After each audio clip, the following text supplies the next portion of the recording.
Saya pernah angkat renungan yang menyatakan bahwa sorga itu ada dan neraka itu ada.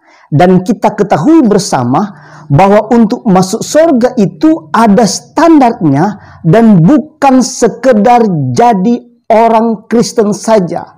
Sebab dalam Injil Matius pasal 7 ayatnya yang ke-21 berkata, bukan setiap orang yang berseru Tuhan, Tuhan masuk ke dalam kerajaan sorga, melainkan dia yang melakukan kehendak Bapakku di sorga. Sehingga kalau kita baca di dalam Injil Lukas pasal 17 ayatnya yang ke-26 sampai 27, di sana menceritakan bahwa pada zaman Nuh pertama kali Tuhan seleksi umat manusia yang hidup pada zaman itu. Yang mana yang hidup berkenan kepada Tuhan, mereka masuk bahtera Nuh dan selamat. Dan yang mana hidup di luar Tuhan atau hidup yang tidak berkenan kepada Tuhan, mereka semua mati binasa dengan air bah.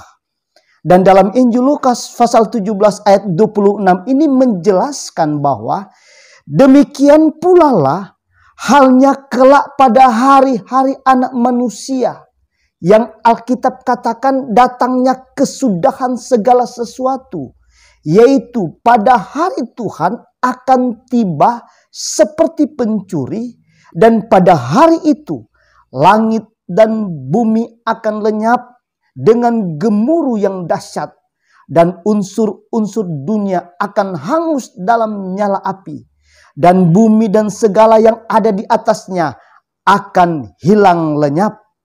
Dan sebelum hari Tuhan itu tiba, ternyata ada data-data dan fakta di dalam Alkitab. Tuhan itu sementara seleksi yang mana yang hidup berkenan kepada Tuhan dan yang hidup tidak berkenan kepada Tuhan. Dan sesudah Tuhan seleksi yang pertama kali, yaitu pada zaman Nuh, di mana dinyatakan di sana yang selamat hanya 8 orang, yaitu Nuh dan keluarganya, sebab mereka hidup benar dan tidak bercela di antara orang-orang sesamanya. Dan ada juga seleksi-seleksi berikutnya, yaitu seperti kota Sodom dan Gomora dibinasakan, dan lagi-lagi yang selamat adalah keluarga yang berkenan kepada Tuhan, yaitu Lot sekeluarga. Dan ada pelajaran yang penting, di mana istrinya yang menoleh ke belakang sudah keluar dari kota yang akan dibinasakan, akhirnya jadi tiang garam. Sebab sebagai pesan rohani, kita yang sudah berjalan di jalannya Tuhan, jalan keselamatan, janganlah menoleh ke belakang.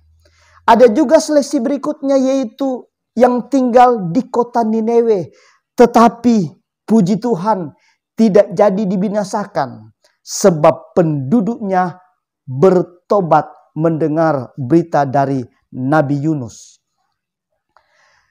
Dan banyak lagi seleksi-seleksi yang kecil, seperti akibat pemberontakan Korah, Datan, dan Abiram dalam Bilangan pasal 16, di mana keluarlah api dari Tuhan dan memakan habis ada 250 orang pilihan yang sedang membakar ukupan.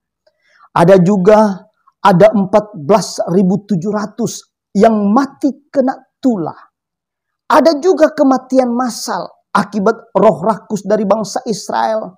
Mereka mati kekenyangan. Dan ada banyak lagi seleksi-seleksi dari Tuhan yang kecil-kecil yang terjadi sampai sekarang. Seperti kematian massal akibat tsunami, kematian massal akibat gempa bumi, gunung meletus, banjir bandang. Bahkan sampai hari ini ada COVID-19 yang selalu menghantui masyarakat Indonesia, kita semua.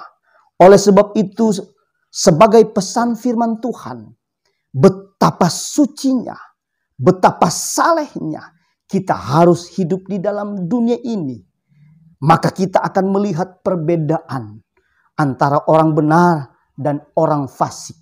Dan waktu datang seleksi-seleksi itu, Raja Daud berkata, kita hanya dapat menonton saja. 1.000 rebah di sisimu, 10.000 di sebelah kananmu,